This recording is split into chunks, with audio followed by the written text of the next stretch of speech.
बातमी आहे राष्ट्रवादी आमदार अपात्रता प्रकरणासंदर्भात। राष्ट्रवादी आमदार अपात्रता प्रकरणी आता निकाल लागणार आहे। 15 फेब्रुवारीला राष्ट्रवादी कुणाची या संदर्भात विधानसभा अध्यक्ष हे निकाल देणार आहेत। राष्ट्रवादी आमदार अपात्रता सुनावणी निकाल हा 15 तारखेला दिला जाणार आहे। राष्ट्रवादीच्या निकालाकडे राज्याचं लक्ष आहे। दुसरीकडे शरद पवारांना काही दिवसांपूर्वी सर्वोच्च राजकीय धक्का बसला असून अजित पवारांना पक्ष आणि चिन्ह मिळाले, त्यामुळे आगामी लोकसभेच्या पार्श्वभूमीवर शरद पवार यांना मोठा झटका बसलाय।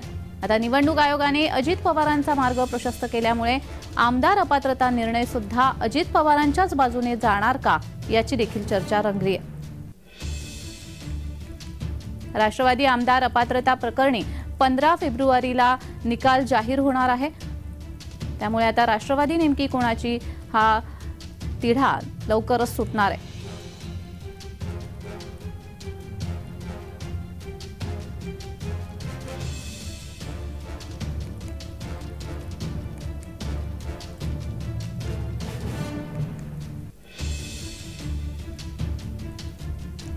राष्ट्रवादी आमदार अपात्रता प्रकरणी निकाल 15 फेब्रुवारीला विधानसभा अध्यक्ष जाहीर करतील, त्यामुळे राष्ट्रवादी नेमकी कोणाची याचा निकाल लागणार आहे।